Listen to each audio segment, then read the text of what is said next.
This is the day the Lord has made. Let us rejoice and be glad in it. Good morning. I like that. My name is John Kirkendall. I'm one of the elders here at Scots Kirk, and on behalf of the session and Pastor Jim Mitchell, delighted to welcome you all here this morning. Good to see so many familiar faces without masks, and so many visitors. Glad to see you, and pleased to have many joining us online as well. In fact, I have good news from our long-suffering technology team. We actually have 100 subscribers now on YouTube, which takes part of the burden off of them every week. And I appreciate those of you who signed up, even though I forgot to tell you that subscription is free and you're not going to be charged anything for it. A couple of announcements for you. Youth group will meet tonight at 5:30. The youth are coming back from a retreat in Bon Clarkin. I'm sure they would appreciate traveling mercy as well. The men's Isaiah Bible study will be meeting this week, at least according to the bulletin. Is that true? Doug says, no, we haven't set a March date yet. Right? Okay, well, my apologies. And the women's Bible study meets this Tuesday at 10 and at 7. There's also going to be a visit from the Reverend Lee Shellnut on Sunday, March the 20th, so not next week, but the week after, at 5 in the evening. He's going to be talking to us about the Barnabas Ministry program that he is part of with World Witness, and we want to have a dinner for him. There's a sign-up sheet located in the back for soup, for salad, for desserts. So if you please consider that and plan to come 5 o'clock on March the 20th for Reverend Shellnut's visit and the presentation about the Barnabas Ministry. We'll also be taking up an offering to assist with his fundraising efforts then. Let's take a few moments now to prepare our hearts and minds to worship the Lord.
The call to worship this morning comes from the 19th Psalm, beginning at verse 7.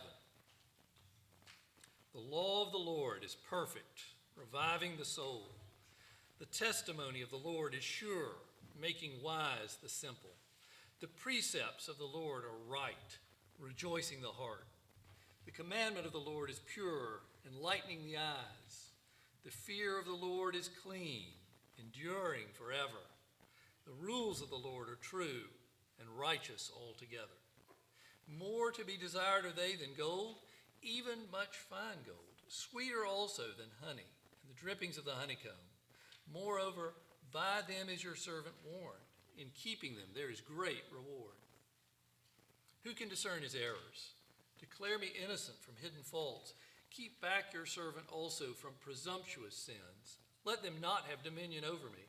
Then I shall be blameless and innocent of great transgression. Let the words of my mouth and the meditation of my heart be acceptable in your sight, O Lord, my rock and my redeemer. Let us stand together and celebrate the Lord, who is our rock and redeemer, singing from the Trinity hymnal number 353, I love thy kingdom, Lord.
us pray together.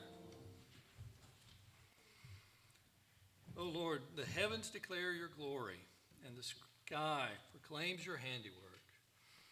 We see all around us the wonders of your creation, reminding us of your power and your sovereign care of all things. And Lord, we delight in them.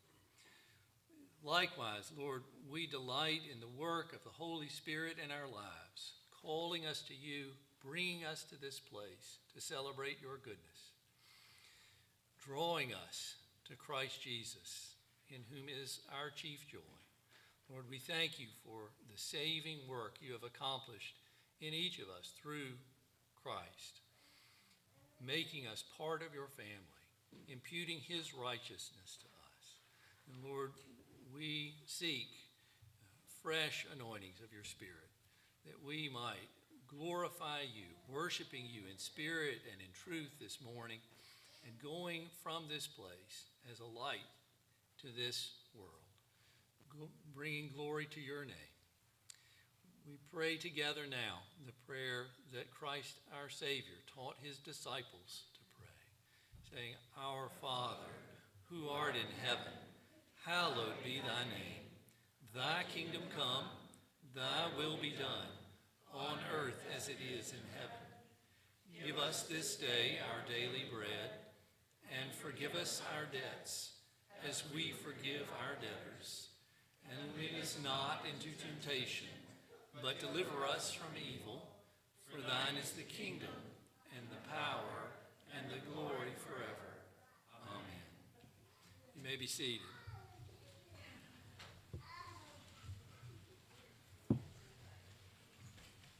And an announcement I was remiss in making, lest I forget, I will insert here. Pastor Mitchell is unable to be with us today, but we are delighted to welcome Pastor Paul Pepin, who has graciously agreed to lead us in worship and to preside over the Lord's Supper for us today. I'm very grateful to have him with us, and you will be too, knowing that you don't have a history professor who's going to deliver a sermon. And having admitted to be a history professor, it's very appropriate that we now confess our sins. For the confession of sin this morning, we begin with a reading of the law from Exodus chapter 20. You will remember that the Lord has brought Israel out of Egypt, a great multitude, indeed a mixed multitude. By the power of his hand, he's destroyed the armies of Pharaoh, casting his chariots into the sea, and brought his people into his presence at Mount Sinai, a mountain shrouded in cloud, thunder, and lightning, fire, and trumpets. And the people are afraid. And as the Lord tells Moses, they should be. The Lord then speaks, giving his people the law, a law which we cannot keep. But praise God, he sends one who does keep it perfectly before us. Hear now the words of the Lord spoken to the people at Sinai, recorded for us by his servant Moses from Exodus chapter 20. And God spoke all these words, saying, I am the Lord your God, who brought you out of the land of Egypt, out of the house of slavery. You shall have no other gods before me. You shall not make for yourself a carved image, or any likeness of anything that is in heaven above, or in the earth beneath, or that is in the water under the earth. You shall not bow down to them or serve them. For I, the Lord your God, am a jealous God, visiting the iniquity of the fathers on the children to the third and fourth generation of those who hate me, but showing steadfast love to thousands of those who love me and keep my commandments. You shall not take the name of the Lord your God in vain, for the Lord will not hold him guiltless who takes his name in vain. Remember the Sabbath day to keep it holy. 6 days shall you labor and do all your work, but the seventh day is a Sabbath to the Lord. On it you shall not do any work, you or your son or your daughter, your male servant or your female servant, or your livestock or the sojourner who is within your gates. For in 6 days the Lord made the heavens and the earth, the sea, and all that is in them, and rested on the seventh day. Therefore the Lord blessed the Sabbath day and made it holy. Honor your father and your mother, that your days may be long in the land the Lord your God is giving you. You shall not murder. You shall not commit adultery. You shall not steal. You shall not bear false witness against your neighbor. You shall not covet your neighbor's house. You shall not covet your neighbor's wife, or his male servant, or his female servant, or his ox, or his donkey, or anything that is your neighbor's. This is the law of the Lord. Spend a moment together in silent confession of our sins.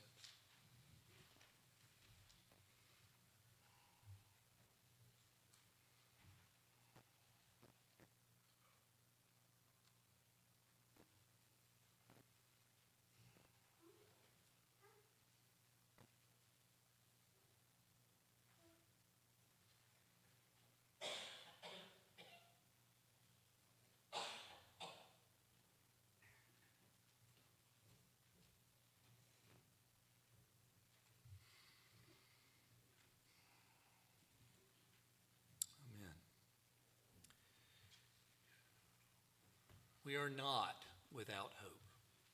Hear the words of the Lord spoken through the prophet Isaiah. I will greatly rejoice in the Lord. My soul shall exult in my God, for he has clothed me in the garments of salvation. He has covered me with a robe of righteousness, as a bridegroom decks himself like a priest with a beautiful headdress, as a bride adorns herself with jewels.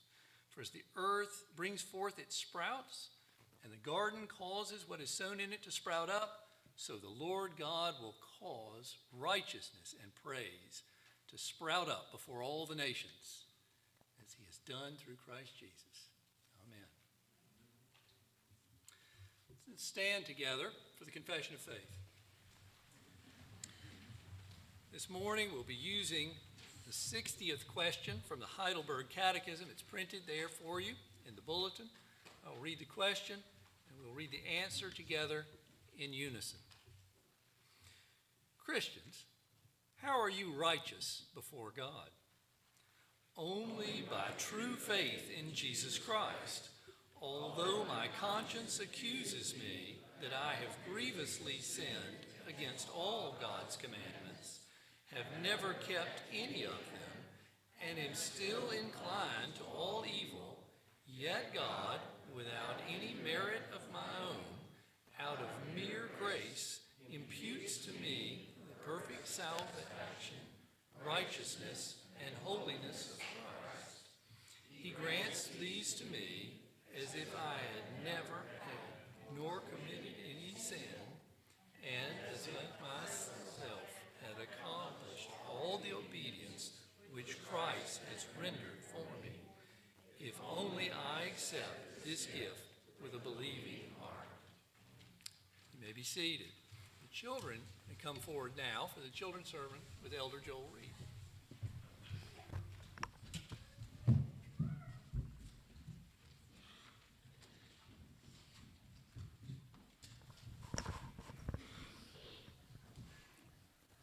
There we go.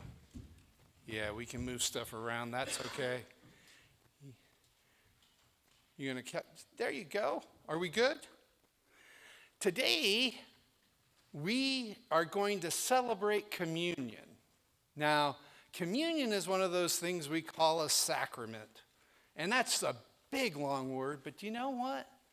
It just means it's something we do to show how much we appreciate what Christ did for us. In our denomination, there are two sacraments. One is baptism, where we set aside a child, or we show outwardly that we have changed, that we have asked Christ to be our Savior. And the other one is communion. And in communion, what we do is we remember that Jesus shed his blood and his body was bruised for us. He took a punishment that we deserved on himself. And that is what we're remembering, is that Christ did that because he loved us. And he wanted us to spend eternity with him, which is really a special gift, isn't it? Let's pray. Dear Heavenly Father, we do thank you that you loved us so much. You sent your Son to pay a price that we could not pay, to rise again on the third day triumphantly and sit at your right hand in heaven. Father, we don't deserve any of this, but you loved us enough and gave it to us freely. Thank you, Lord. In Jesus' name we pray. Amen.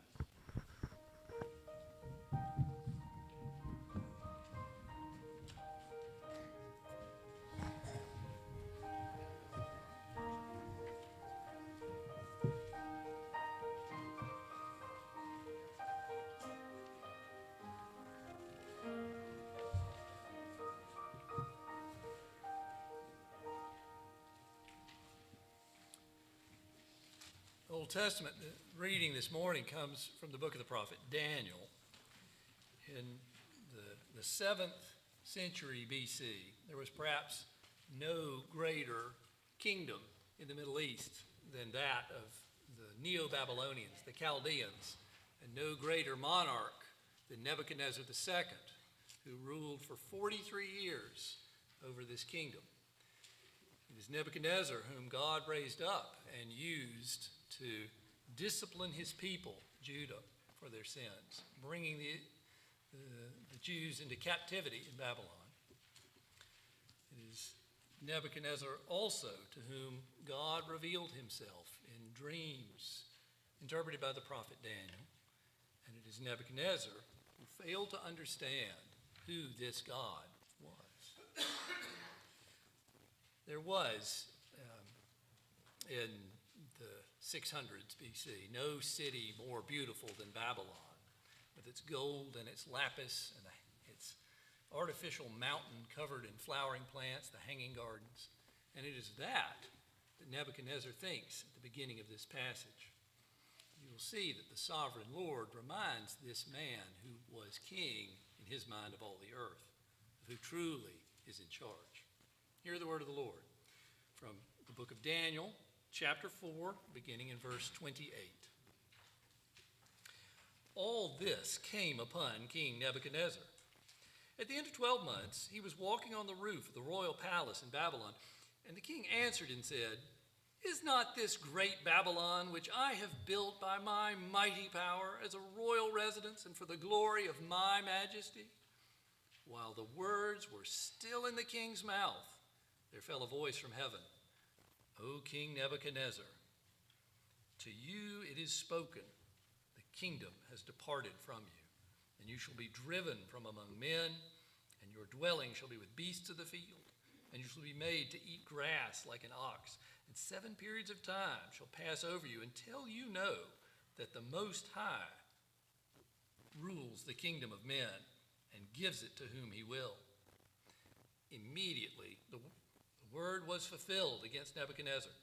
He was driven from among men and ate grass like an ox, and his body was wet with the dew of heaven until his hair grew as long as eagle's feathers, and his nails were like birds' claws. At the end of the days, I, Nebuchadnezzar, lifted my eyes to heaven, and my reason returned to me, and I blessed the Most High and praised and honored him who lives forever. For his dominion is an everlasting dominion, and his kingdom endures from generation to generation. All the inhabitants of the earth are accounted as nothing, and he does according to his will among the hosts of heaven and among the inhabitants of the earth, and none can stay his hand or say to him, "What have you done?" At the same time, my reason returned to me. And for the glory of my kingdom, my majesty and my splendor returned to me. My counselors and my lords sought me, and I was established in my kingdom, and still more greatness was added to me. Now I, Nebuchadnezzar, praise and extol and honor the King of heaven, for all his works are right, and his ways are just, and those who walk in pride he is able to humble. The word of the Lord. Let us go before the King of heaven in prayer.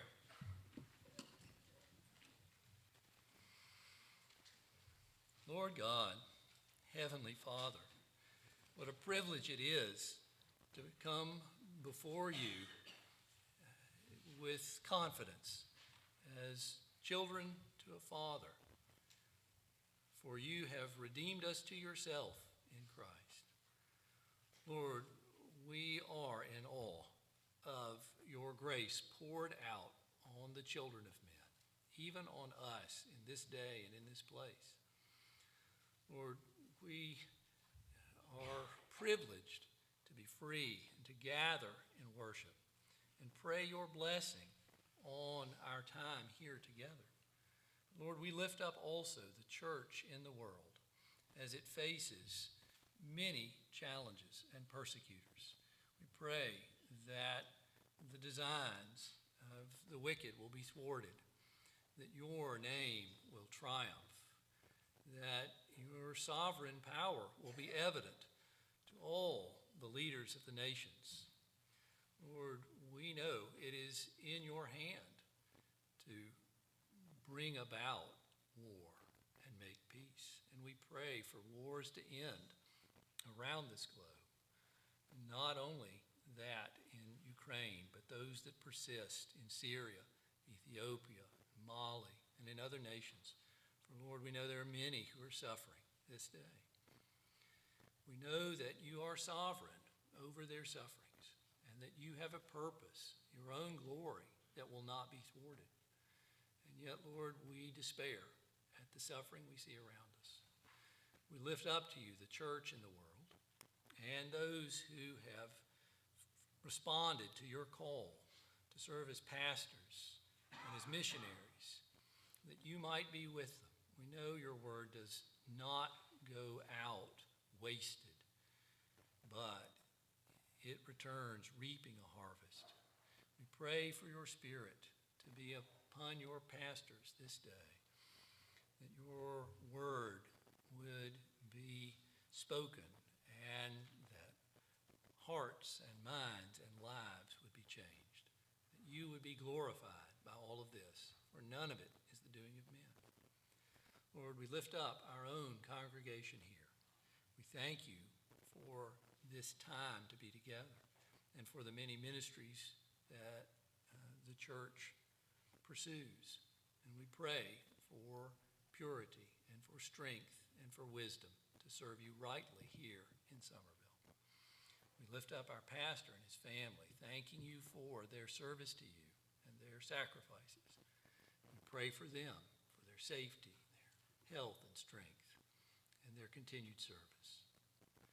Lord, we lift up those who are suffering among us, whether from illness or from injury or grieved by unspoken concerns. We lift them to you, knowing, Lord, that you are the great physician. You have sent your Spirit, Comforter, to be with us. We pray, Lord, for healing, for comfort, for strength, and for joy in you again. We lift up this nation and the many challenges it faces, even as we squabble with ourselves. Lord, we pray for revival, that you might renew the minds of all. Turn us back to you by your Spirit. Bring about a unity and a purpose and a joy that can come only through Christ Jesus and through loving our neighbors as we only can in Christ. We know that nothing is impossible for you, whatever we ask. And therefore, we pray with confidence as we lift these up to you. In Jesus' name, amen. Please stand as we sing together a hymn home of refuge. It's my dwelling place in the blue notebook, number 36.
Let's pray together. Almighty God, we thank you for your generous provision for us. The cattle on 1,000 hills are yours, and from that great treasury you provide all our needs and more. Lord, please accept the offerings we bring this day, a portion of your goodness to us. Bless it to the extension of your kingdom, to the spreading of your word, to your great glory in this land. This we pray in Jesus' name. Amen.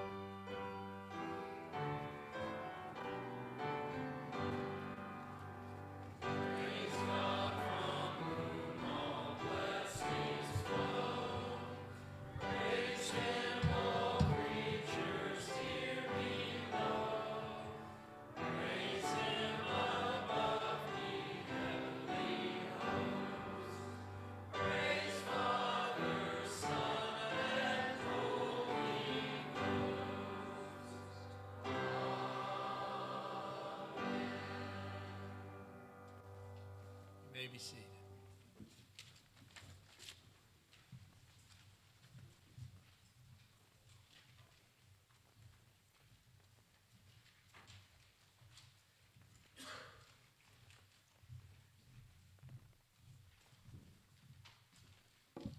Good morning.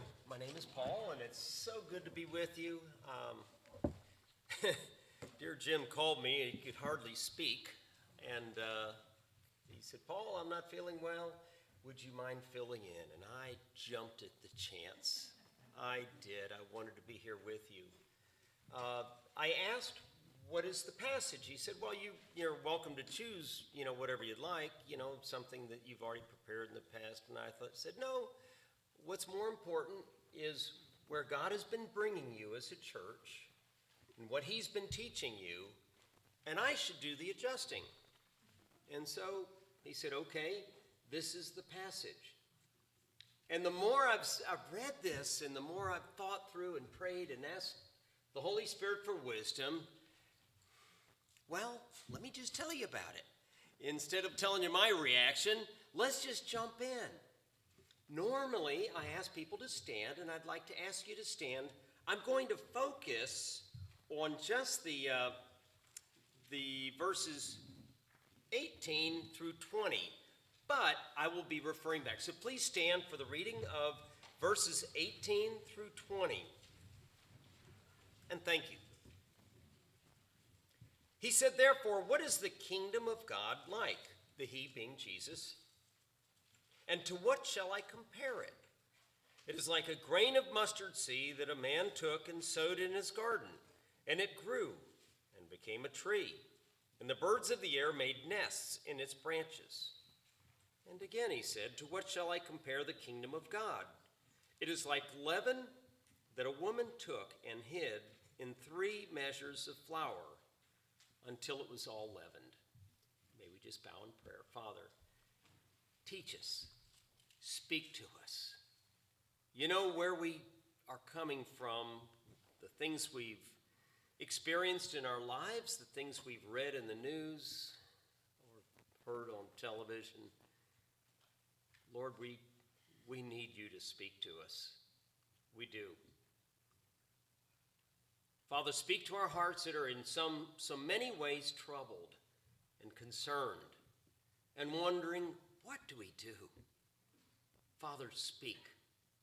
In Jesus' name we pray, amen. You may be seated. Well, the context of the passage, I'm going to start, obviously we could go all the way back to Genesis, but I'm going to start at verse 1 of chapter 13. And I'm going to ask that you not only read with me and track, but I want you to feel it. I really want you to feel what's going on here, because the people who were there with Jesus, not only were they thinking about it, but they felt it. It was visceral.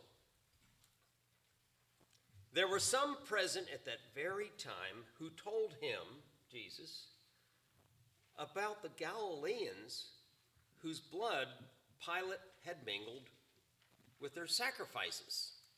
All right, let's stop. You thinking about that? So here's Jesus. He's got his disciples, and some of them go, hey, Jesus, did you know that Pilate killed some of our people? People who love you, people who are following you. And he took some of their blood and he mixed it up with his sacrifices. He killed them. And they, if I was one of the guys who showed up with Jesus, I'd say that, but I'm thinking, Jesus, don't you know what happened? And then the next question, what follows that one is, why didn't you do something about it? Why didn't you keep it from happening? And what are you going to do now? Are you kind of asking the same thing? God, there are people who love you, people who are created in your image. And to watch the buildings being bombed and knowing that there are people in those buildings, knowing that there are soldiers in Ukraine and the Russian soldiers. These are human beings, they're people. And apparently led by one man who has made a decision that we should do this. And, Lord, what's the deal? What is going on? Aren't you going to do something about this? You know, the whole problem of evil is really a problem. We've got to think through it. We've got to wrestle through it. There is a God who knows what's happening. There's a God who made heaven and earth and made every one of us in his image.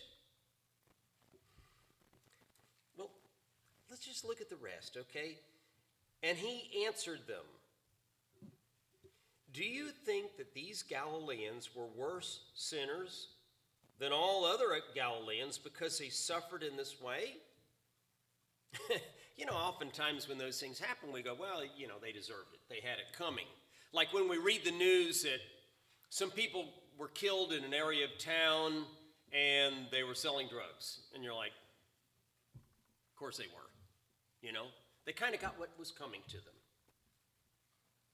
You know, we look for ways to make sense of something so we can then say, well, I don't do that, so it would never get me. So now I feel safe, and now I can live with it. And, you know, and so Jesus, you know, these people who were killed, their blood was taken, mixed with Pilate's sacrifices, were they worse people, and that's why this happened, because they were bad people? He says, no. It had nothing to do with that. Of course, you know, they're like, okay, then why did it happen?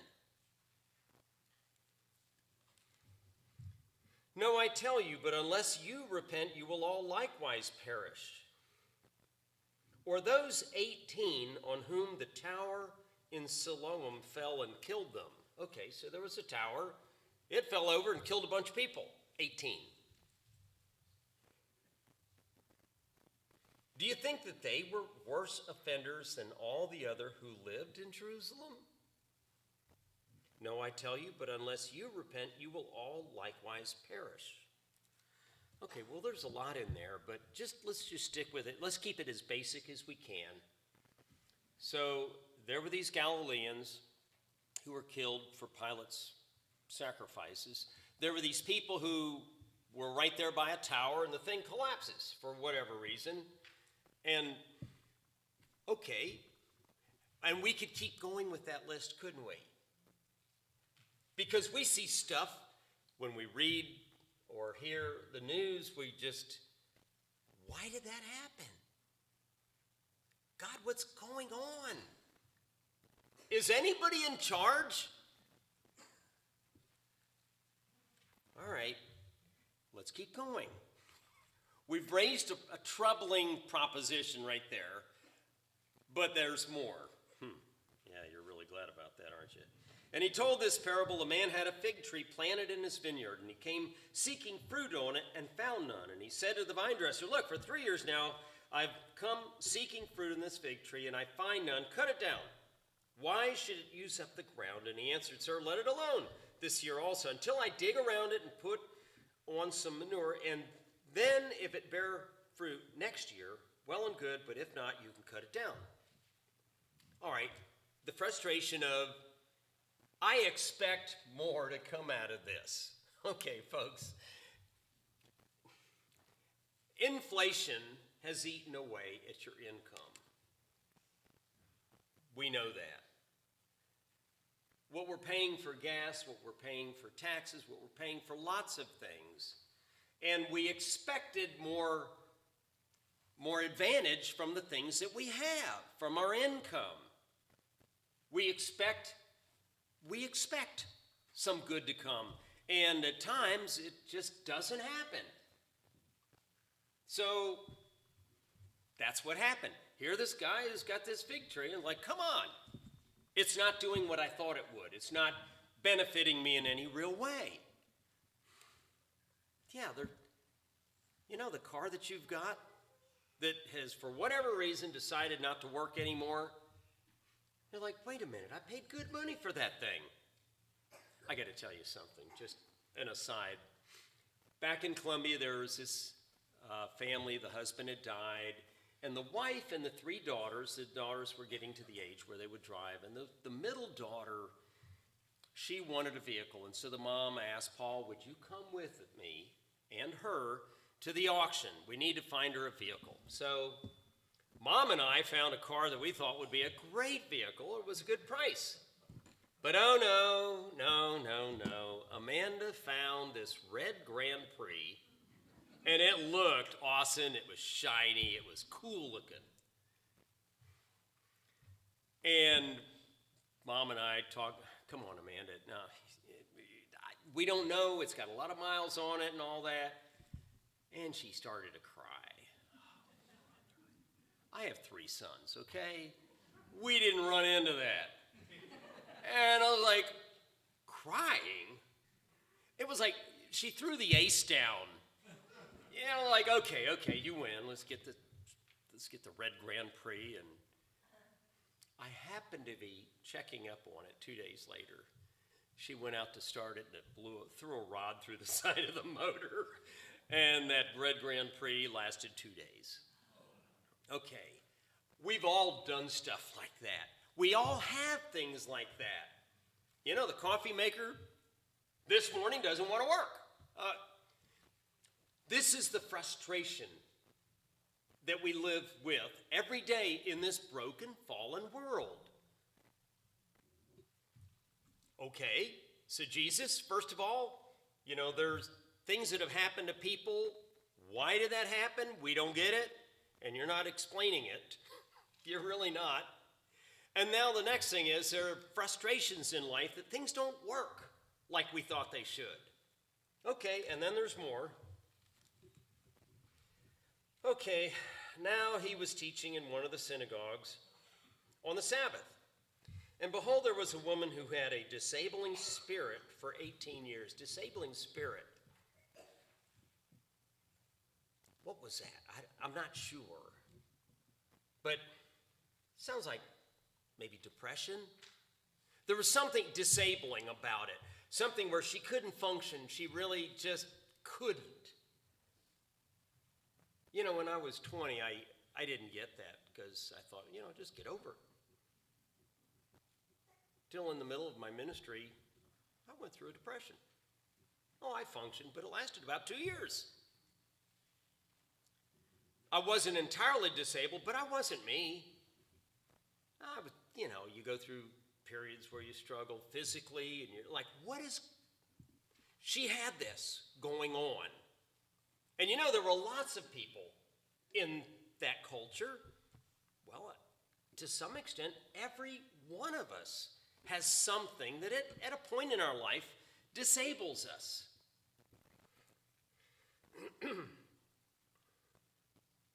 She was bent over and could not fully straighten herself. When Jesus saw her, he called her over and said to her, "Woman, you are freed from your disability." Okay, so that one he fixes. Okay, the people who died, they went ahead and died. The fig tree, we don't really know how it's going to turn out. Maybe the next year it will produce fruit. We don't know. But in this case, he fixes it. And he laid his hands on her, and immediately she was made straight, and she glorified God. But the ruler of the synagogue, indignant because Jesus had healed on the Sabbath, said to the people, "There are 6 days in which work ought to be done. Come on those days and be healed, and not on the Sabbath day." Okay, so don't you love this? Okay, so you've got the woman with the problem. The problem gets fixed. And the guys at the church are mad. The guys running the synagogue, the people you would expect to be merciful and caring and loving and deeply concerned for this woman, are completely uninterested in the fact that the woman is now healed. After 18 years. 18 years, guys. And it's fixed. And they're more worried and angry that, wait a minute, you did this on a Sunday.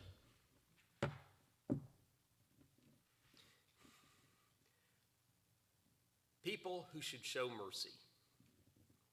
People who should care. Yeah, sometimes it's church leaders, sometimes it's parents.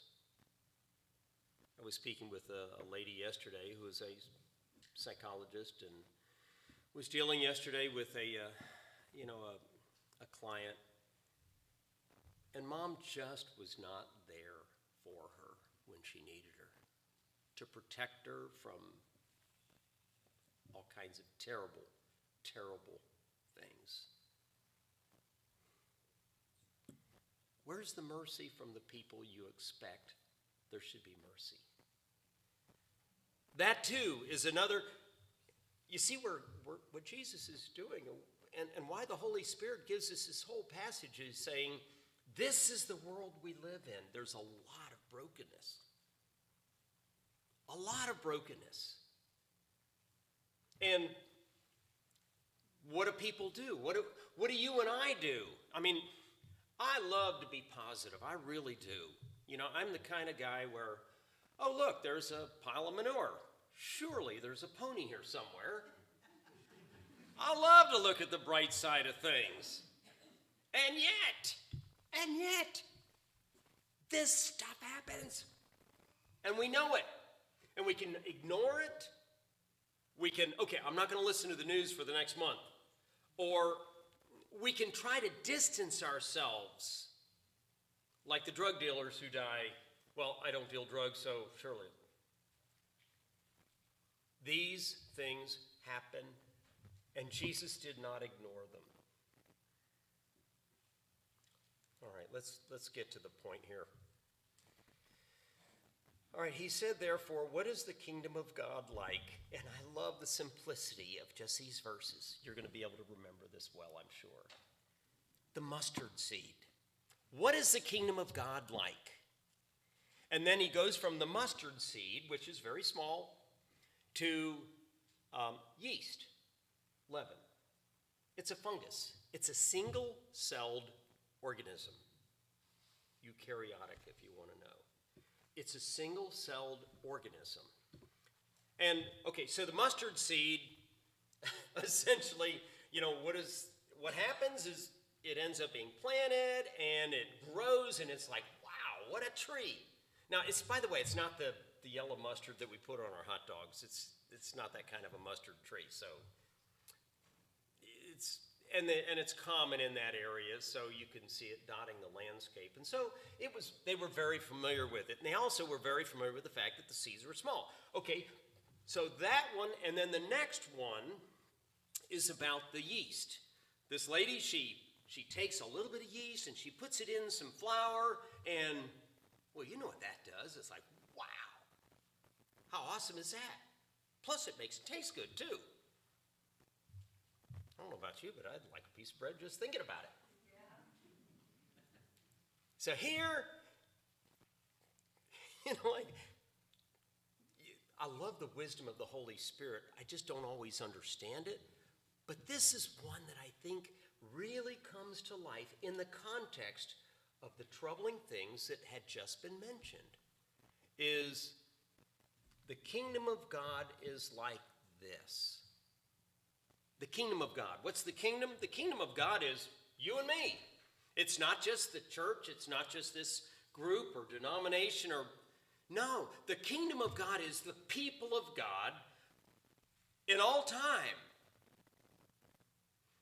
What is the kingdom of God like? In the context of death, people being hurt, disease, frustrations, and all that, what is the kingdom of God like? He said it's like a mustard seed and it's like fungus. It is going to do something. So here, you know, it's interesting. I listened to a couple of sermons. I was driving back from Columbia last night, and without fail, they want to talk about the mustard seed, and now you guys need to get out there and evangelize. Or now you need to pray more. And now you need to study scripture more. And now you need to this, that, and the other, and all. It's like, wait a minute. The mustard seed. Everything for the future development of that mustard seed or that yeast is encoded in the DNA.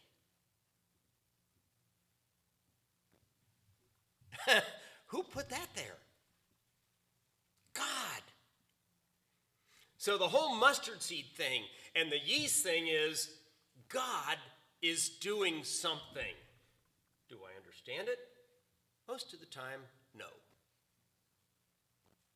But here, two very basic, simple little things for you to take home.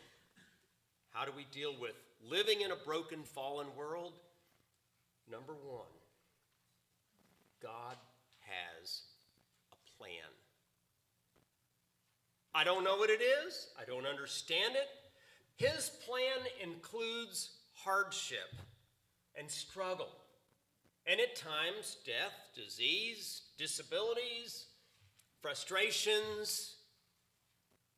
Yeah, we could all go ahead and just go around one at a time, and we'd hear all kinds of stuff, wouldn't we? That's air. God has a plan.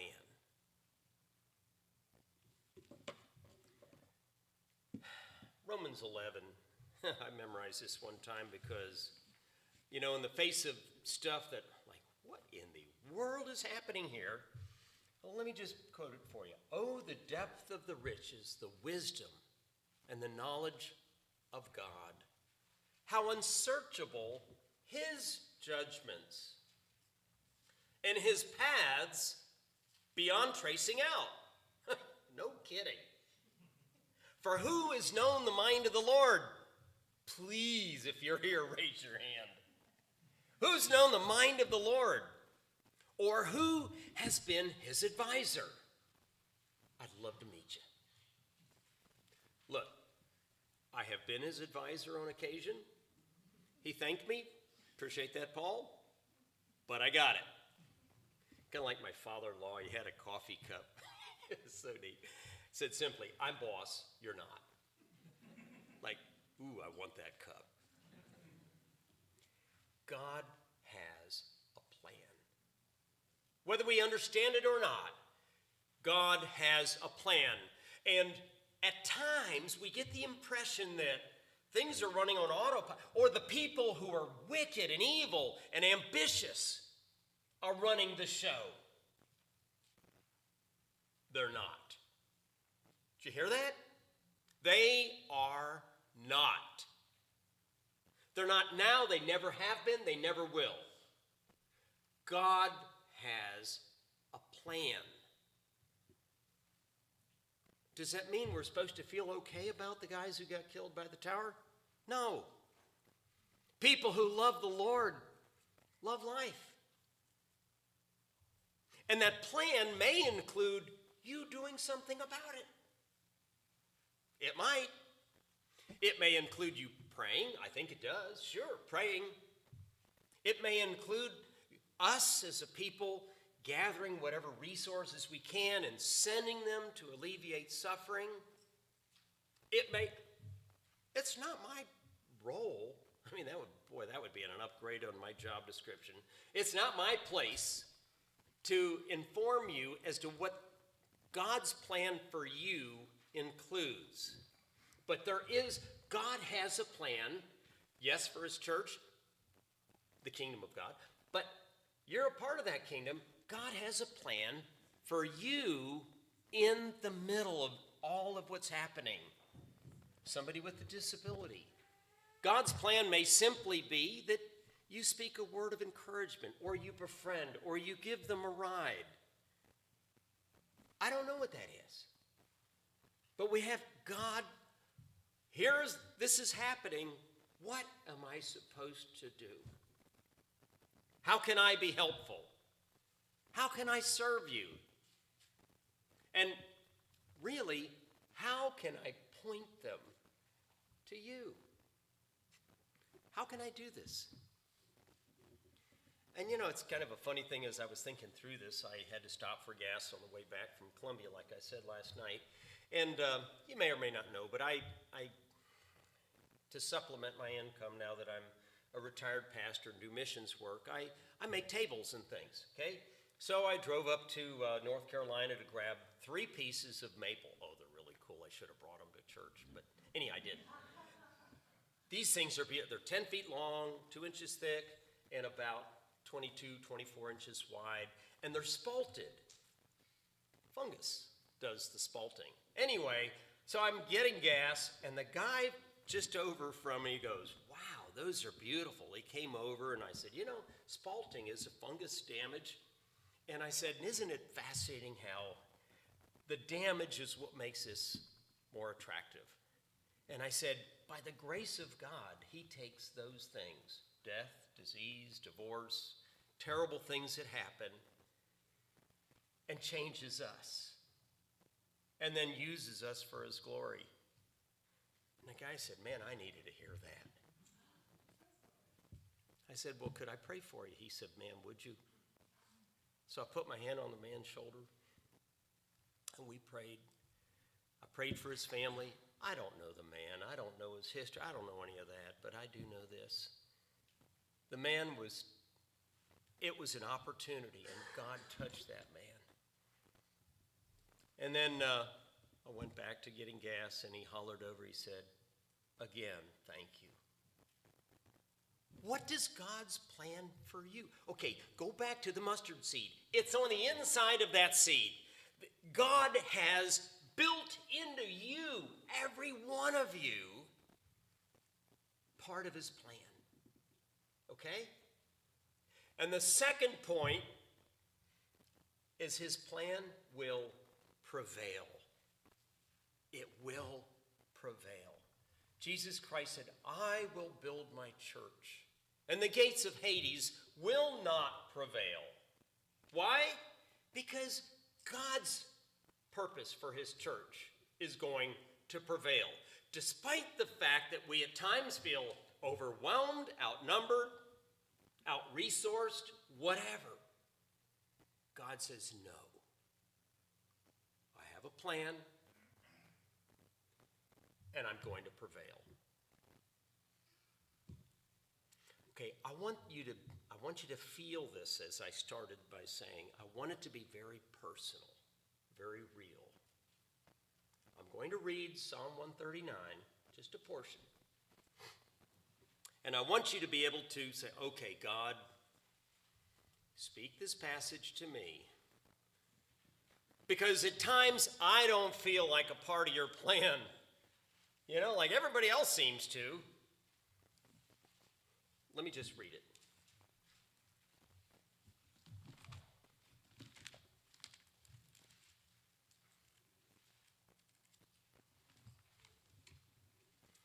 O Lord, you have searched me and known me.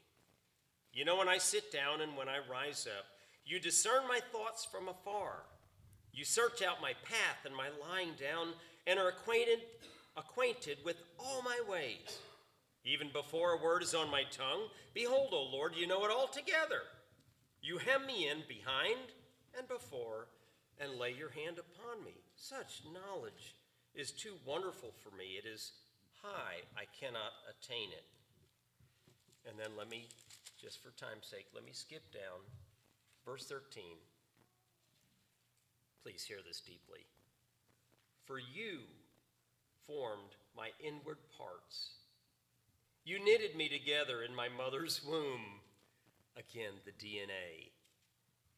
Your parents, your siblings, your neighborhood, your neighbors. All those details God has sovereignly arranged, despite the fact that some of them we didn't like or appreciate or found terribly hurtful, whatever, others helpful. For you formed my inward parts, you knitted me together in my mother's womb. I praise you, for I am fearfully and wonderfully made. Wonderful are your works, my soul knows it very well. My frame was not hidden from you when I was being made in secret, intricately woven in the depths of the earth. Folks, have you looked at any of the gene mapping, how extensive they are? It's incredible. We are now able to map a person's genome. All 46 chromosomes, 23 pairs. It's incredible. and it's using 4 building blocks. Okay? A, T, C, and G, if you want to know what they are. But that's what they are. They're 4. Okay. Your eyes saw my unformed substance. In your book were written, every one of them, the days that were formed to me, when as yet there was none of them. Okay. I had to hear this, and I think you did too. God has a plan. His plan is going to prevail. He knows your days every single day. He knows how you're made. Your disabilities, your difficulties, your challenges, your worries and fears, and God knows all of that. And we're going to experience in this world hardship, but he says, be of good cheer, for I've overcome the world. In this world you will have tribulation. The word for tribulation in that passage is thlipsis. Thlipsis would be a transliteration from the Greek. But, when Jesus said that, people would have gone, oh, I know what that word is. Thlipsis referred to a form of capital punishment where a person for a capital offense was strapped to the ground and rocks were placed on the chest, one at a time, until the person was crushed to death. And so, in this world, you will have crushing pressure on you. It's going to happen.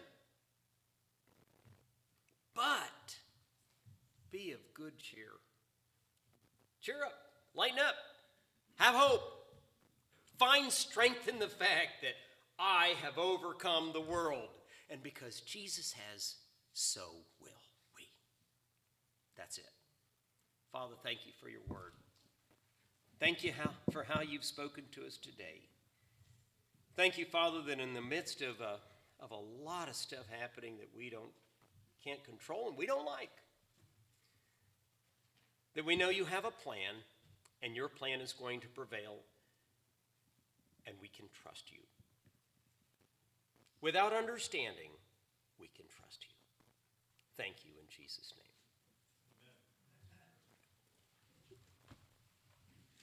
Okay, I have no clue what comes next. The sacrament of the Lord's Supper. We can sing a hymn first? What a great idea. 251, okay, great. In the red? Yes, sir. Okay, good. Let's stand together and sing 251.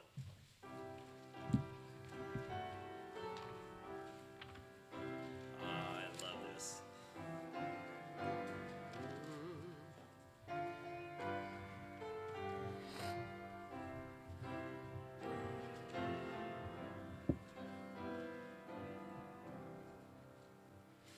Beneath the cross of Jesus, I fain would take my stand. The shadow of a mighty rock within a weary land, a home within the wilderness, a rest upon the way. From the burning of the noontide heat and the burden of the day, upon the cross of Jesus, mine eye at times can see the very dying form of one who suffered there for me. And from my stricken heart with tears to wonders I confess, the wonders of redeeming love and my unworthiness. You may be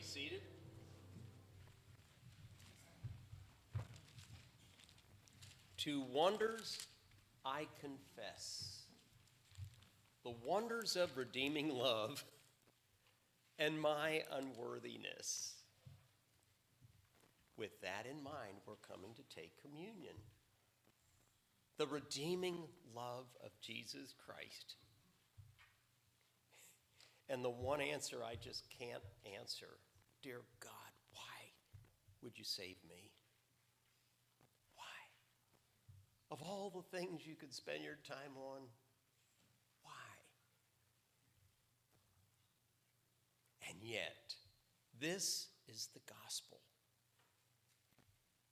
Are you worthy? No more so than me. No, we're not worthy. Now, on the evening in which Christ was betrayed, he took bread and he broke it. And he said, "This is my body which is broken for you." For you, the disciples. Oh, and what a mess they were. What a motley bunch. And that's who we are. We're a mess. This is my body broken for you. Take this in remembrance of me. Oftentimes when we come to communion, it's a time where we reflect and we think, what a bum I am. You know, what I've said, what I've done, and often I've thought, oh, all right, I just won't take communion today. Well, as the pastor, you're supposed to, but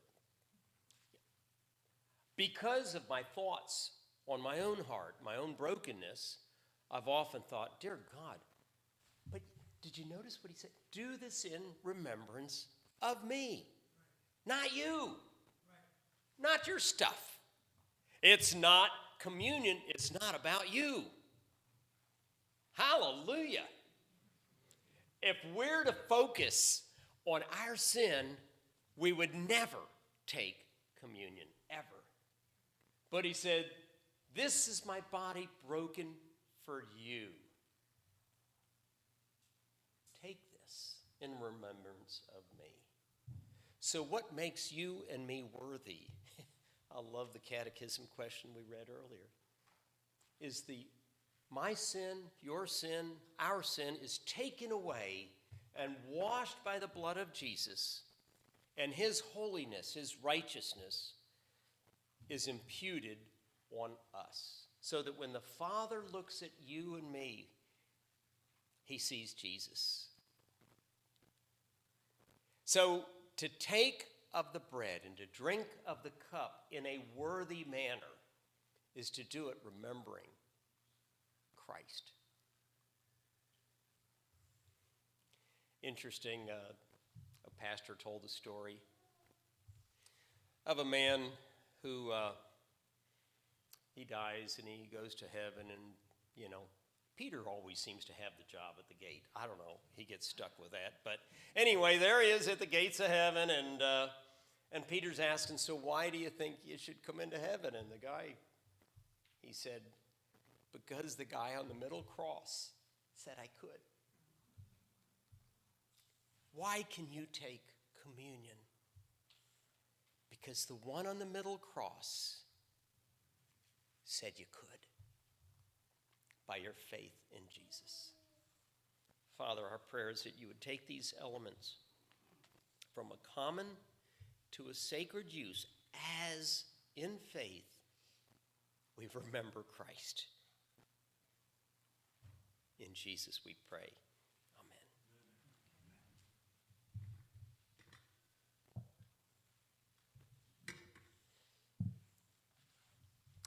We need to distribute. Where are they? Oh, they're in here? Surprise. Okay. It's like, I don't know how we're going to do with one cracker here. All righty, gentlemen. And just to expedite, do you want me to help? Okay.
on that evening when Christ was betrayed,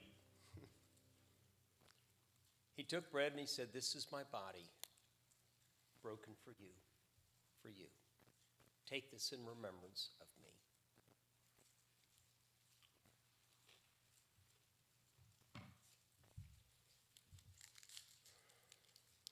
In the same manner, he took the cup, and after praying, he said, "This is the cup of the new covenant in my blood. And once again, and as often as you drink it in remembrance of me." We remember Jesus.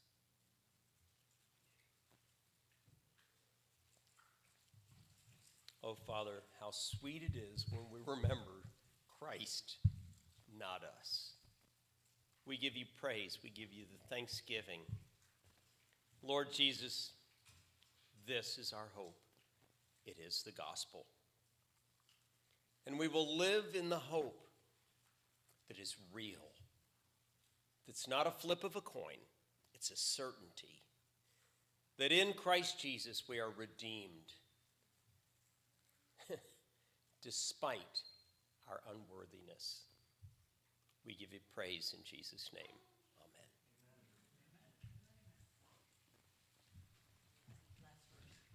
Now the last verse. Thank you, Barbara. Let's stand together.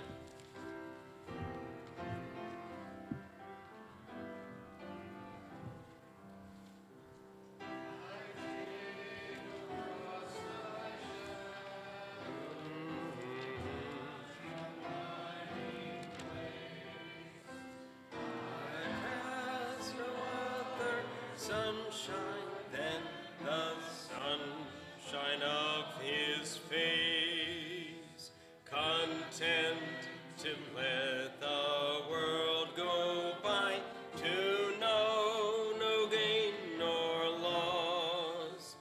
My sinful self, my only shame, my glory all. May we receive the benediction. Father, pour out on your children mercy and grace that overwhelms them, that overwhelms our fears, our concerns, our sorrows. Overwhelm us, Father, we pray, with your blessing and with your grace. And we will give you